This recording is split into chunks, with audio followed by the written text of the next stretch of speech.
जय Hind, Vande Mataram. BSc second year की इस क्लास में आप सभी का स्वागत है। आज की ये क्लास बीएससी सेकेंड ईयर वालों के लिए है। तो आइए वीडियो की शुरुआत करते हैं। आज की क्लास, जबकि आप लोगों को पहले ही बता दिया गया कि ये क्लास अपनी बीएससी सेकेंड ईयर वालों के लिए है।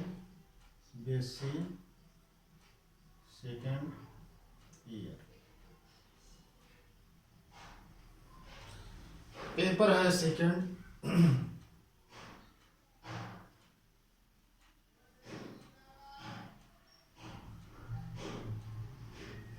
और यूनिट है प्रथम या फर्स्ट।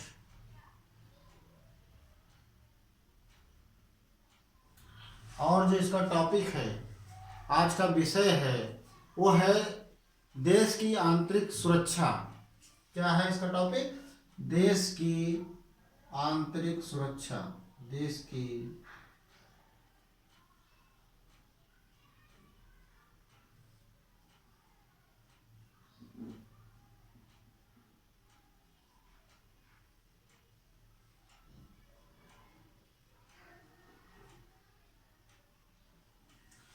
और इसको प्रभावित करने वाले कौन कौन से आयाम हैं, या कौन कौन से घटक हैं, या कौन कौन से कारक हैं जो देश की सुरक्षा को प्रभावित करते हैं। तो पहली चीज हो गई इसमें, आज हम लोग इस क्लास में जानेंगे कि देश की आंतरिक सुरक्षा क्या है और इसको प्रभावित करने वाले कौन कौन से कारक हैं या कौन कौन से आयाम हैं।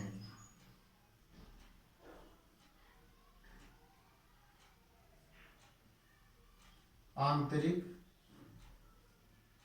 सुरक्षा को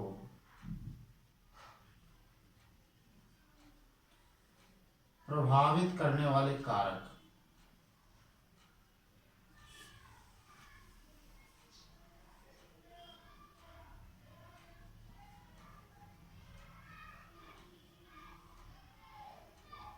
कारक कह सकते हैं, आयाम कह सकते हैं, या तत्व कह सकते हैं। इसको कई चीज़ें कह सकते हैं, सबका एक ही वो है। तो पहली चीज़ आज हम लोग जानेंगे कि देश की आंतरिक सुरक्षा क्या है। देश के अंदर में, देश के अपने भूभाग के अंदर, देश के अंदर जो आंतरिक सुरक्षा है वो कैसे हम करते हैं, देश की आंतरिक सुरक्षा क्या है, इसको हमारी सेनाएं किस तरह से लागू करती हैं अपने देश को, देश की स्थिति को या शासन संचालन से लेकर विभिन्न परिस्थितियों को कंट्रोल करने के लिए हमारी आंतरिक सुरक्षा एजेंसियां किस तरह से कार्य करती हैं, या आंतरिक सुरक्षा क्या है।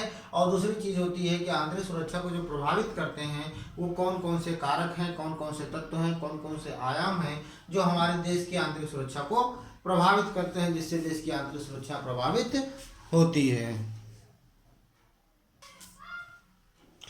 तो आप सभी जानते हैं कि देश हमारा जो है, हमारा भारत देश जो है वो विभिन्न, भारत देश जो है विभिन्न धर्म जातियों,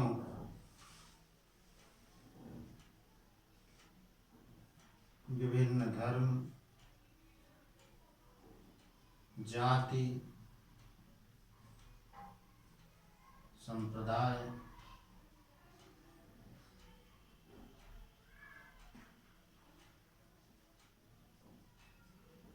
इत्यादि में बटा हुआ है। तो जाहिर सी बात है, जहाँ पर विभिन्न धर्म और जातियाँ होंगी वहाँ पर किसी न किसी बात को लेकर परस्पर मतभेद भी होते रहेंगे, और उन्हीं मतभेदों को अगर दूर ना किया जाए तो उसमें असुरक्षा की भावना पनपने लगती है, और इन्हीं असुरक्षा की भावना जो पनपने लगती है उनको दूर करने के लिए जो एजेंसियां काम करती हैं, आपसी सद्भाव सौहार्द को बनाए रखने के लिए जो एजेंसियां काम करती हैं वो सुरक्षा एजेंसियां कहलाती हैं। तो विभिन्न धर्म जात के जब लोग आपस में लड़ने झगड़ने लगते हैं, चाहे वो भौगोलिक क्षेत्र को लेकर हो,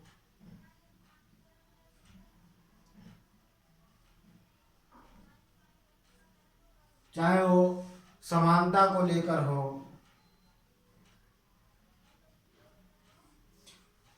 चाहे वो मिल मालिकों द्वारा श्रमिकों का उत्पीड़न हो,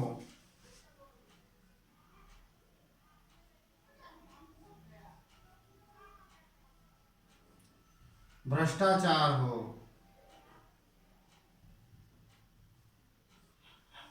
इत्यादि इस तरह से और भी बहुत प्रकार से कारण हैं जो असुरक्षा को पनपने के पनाह देते हैं, कारण बनते हैं।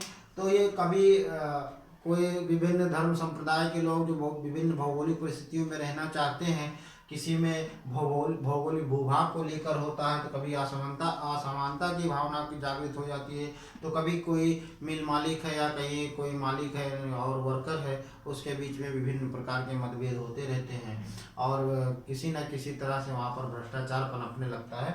और इन सब के बीच में जो चीज़ उभर के आती है, सामने आती है आंतरिक सुरक्षा की या सुरक्षा की।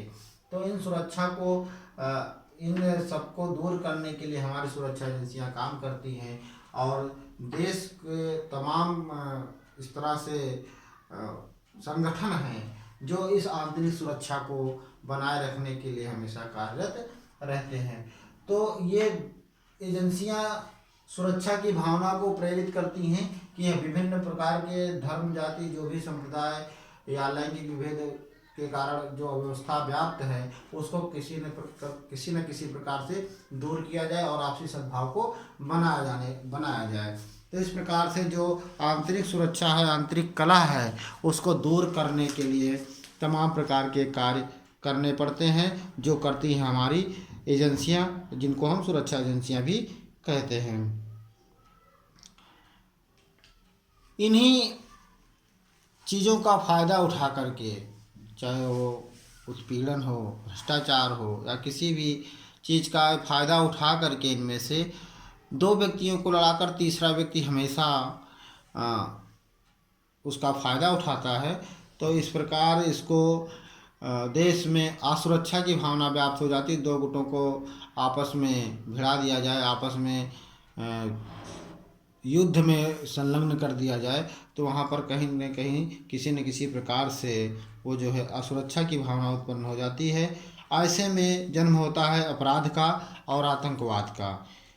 तो ये अपराधी, ये आतंकवादी देश में विभिन्न प्रकार की परिस्थितियां पैदा कर देते हैं जिससे देश की आंतरिक सुरक्षा प्रभावित होती है।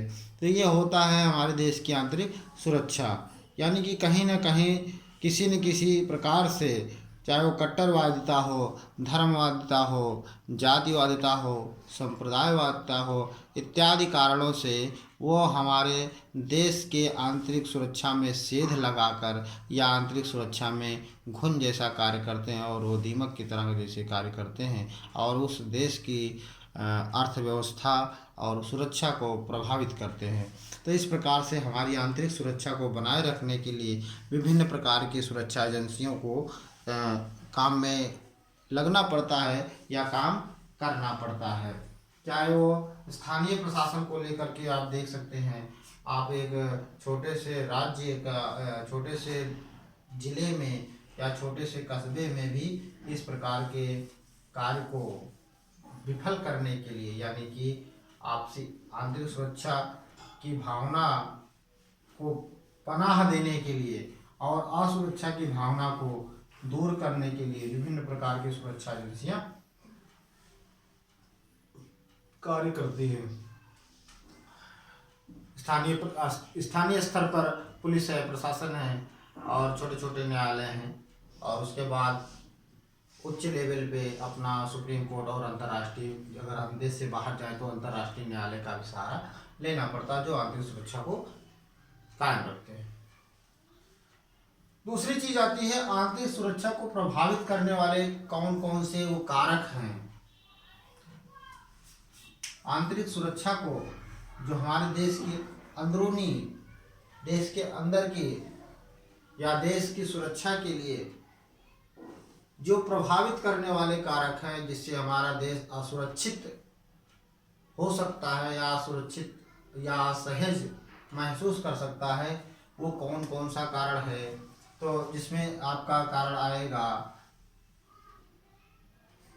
सांप्रदायिकता,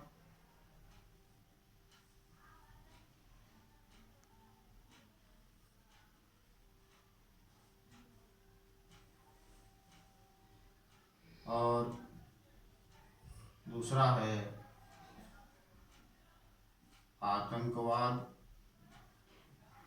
यानी कि जब सांप्रदायिक ताकतें पनपने लगेंगी, जन्म लेने लगेंगी, तब कहीं न कहीं देश की आंतरिक सुरक्षा को कहीं न कहीं खतरा उत्पन्न होगा और ये सांप्रदायिकता देश की आंतरिक सुरक्षा और अखंडता को प्रभावित करेंगे। दूसरी चीज़ होती है आतंकवाद। आतंकवाद के कारण भी विभिन्न परिस्थितियां उत्पन्न होंगी देश में और उससे हमारी सुरक्षा को, देश की सुरक्षा को प्रभावित ये शक्तियां या आतंकवाद कर सकता है। तीसरी चीज़ है, कभी कभी देखा होगा लोग भाषा के नाम पे आपस में लड़ जाते हैं कि यह भाषा श्रेष्ठ है, हमारी भाषा श्रेष्ठ है, आपकी भाषा गलत है, या वहाँ की भाषा सही है, यहाँ की भाषा गलत है। इस तरह से करके के आपस में लड़ते झगड़ते रहते हैं। तो ये तीसरा कारण हो जाता है भाषावाद।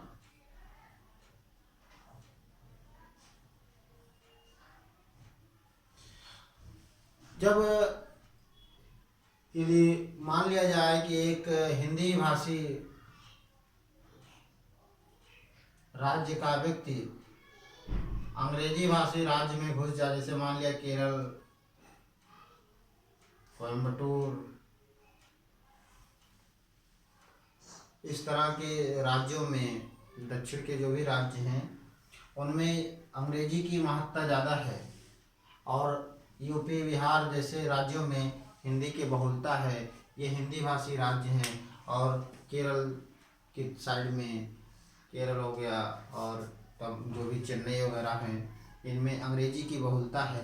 तो यदि भाषावाद व्यक्ति के अंदर घुस जाए या व्यक्ति के अंदर वो पनप जाए, तो कहीं न कहीं ये भाषा के कारण, भाषावाद के कारण ये जो है आपस में लड़ने झगड़ने के लिए प्रेरित करने लगता है, जिससे जब ये दो राज्य के व्यक्ति आपस में लड़ेंगे झगड़ेंगे तो उससे हमारे देश के जो सुरक्षा है, सुरक्षा तत्व हैं, कहीं न कहीं से प्रभावित होंगे। तो देश की आंतरिक सुरक्षा को प्रभावित करने वाले कारकों में भाषावाद भी एक अहम कारण है, प्रमुख कारण है।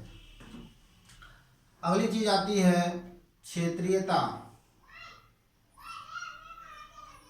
या क्षेत्रवाद कहते हैं जिसको।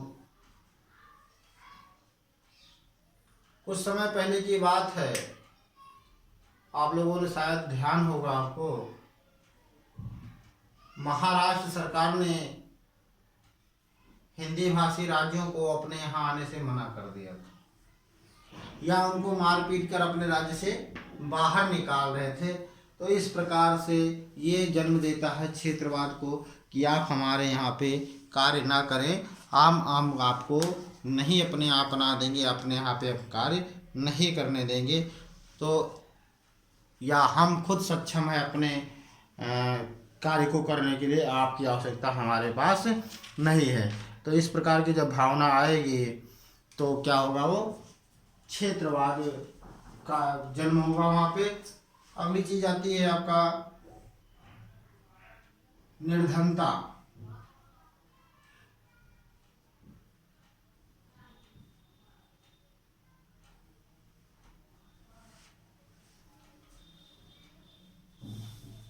अभी हमने बताया आपको महाराष्ट्र सरकार ने मना कर दिया कि यूपी और बिहार के मजदूर हमारे यहाँ से जाएं, पलायन करें, हमें इनकी कोई आवश्यकता नहीं है, हम अपने यहाँ के लोगों को ही रोजगार देंगे, दूसरे लोगों को रोजगार नहीं देंगे। इस तरह की भावना जब उनमें पनपी तो वो था क्षेत्रवाद।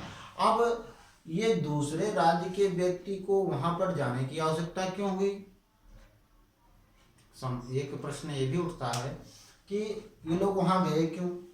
तो गए इसलिए कि उनमें, उनके राज्य में प्रचुर मात्रा में श्रम की जो उनके पास शक्ति है उसको कहीं पर भी उपयोग में लाने के संसाधन मौजूद नहीं थे, मुहैया नहीं थे। तो इसलिए उनको उनके राज्य में निर्धनता थी, संसाधन नहीं थे वो, और किसी दूसरे राज्य में संसाधन थे, वहाँ पर मैन पावर की, श्रम की आवश्यकता थी। तो ये लोग कहीं न कहीं निर्धनता ही उनको खींच कर वहाँ लेकर गई।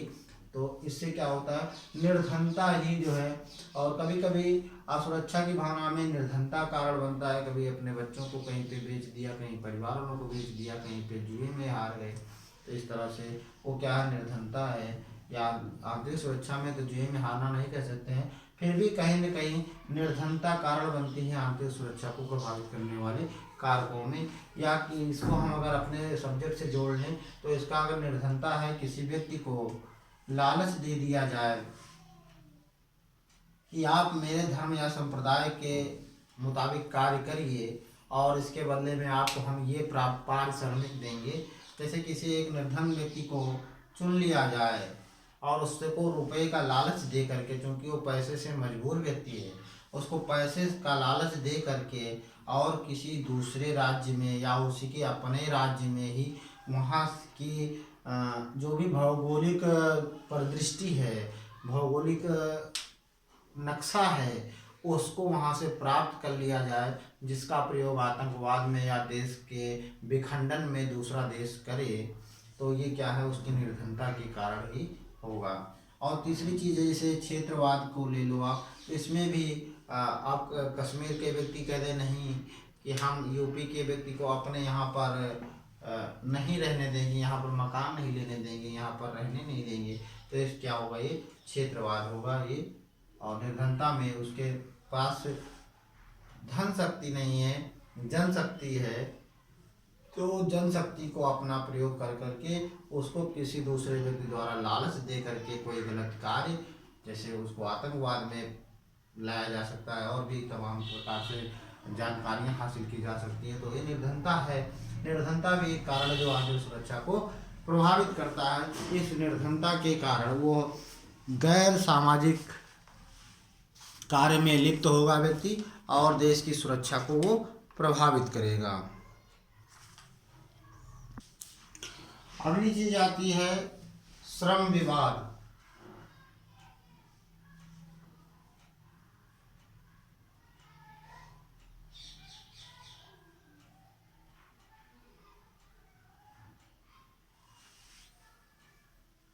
श्रम विवाद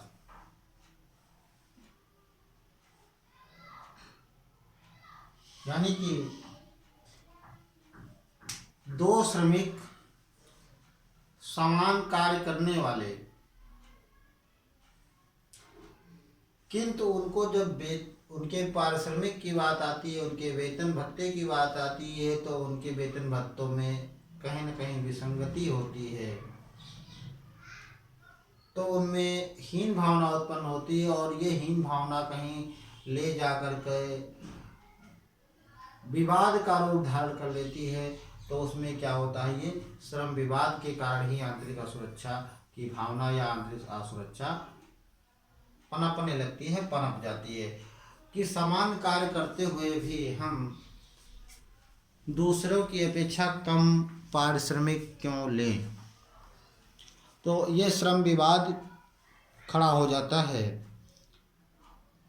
और दूसरी चीज़ इसका होता है कि जो उद्योगपति हैं उनका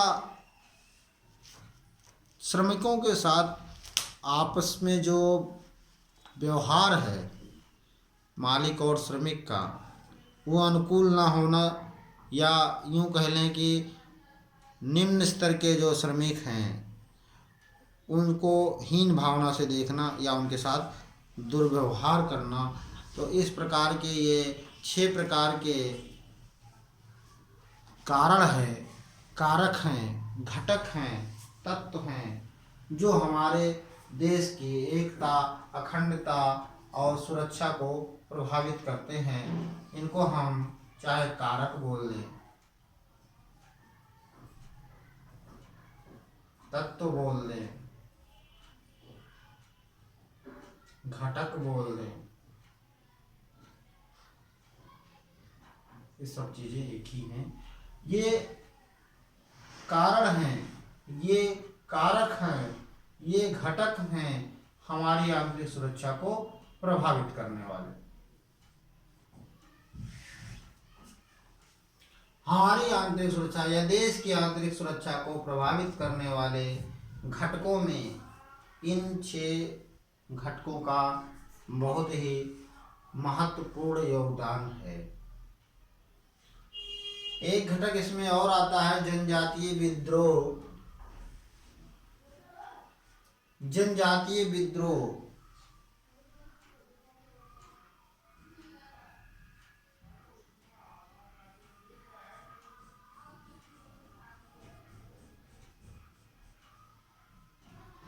भारत देश में इस समय कुल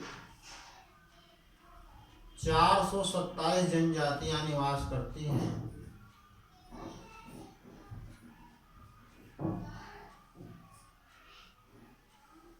कितनी निवास करती हैं? 427। ये 427 जनजातियां जो कि असम, केरल, मेघालय, अरुणाचल प्रदेश के साइड में हैं। अगर ये 427 जनजातियां विद्रोह कर दें किसी राज्य, किसी क्षेत्र में, तो ये भी क्या होगा, एक आंतरिक सुरक्षा की भावना वहाँ पर, या आंतरिक सुरक्षा वहाँ पर व्याप्त हो जाएगा। और ऐसा 1980 में हुआ भी है। वो अलग का टॉपिक है, उसको बाद में दूसरी क्लास में बताएंगे। तो इसमें ये 6 कारक आप समझिए कि देश की आंतरिक सुरक्षा को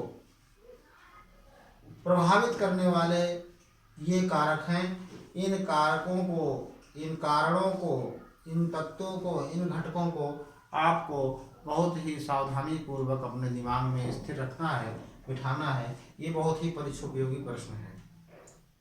ठीक है, मैं आशा ही नहीं पूर्ण विश्वास करता हूँ कि आज की ये क्लास जो बीएससी सेकेंड ईयर के लिए, सेकंड पेपर के लिए थी, इसमें बताए गए सारे तत्व आप लोगों को बहुत ही विधिवत पूर्वक समझ में आए होंगे। तो मिलते हैं एक नए वीडियो के साथ, एक नए टॉपिक के साथ अगली वीडियो में। तब तक के लिए भास्कर सर को दीजिए इजाज़त। जय हिंद।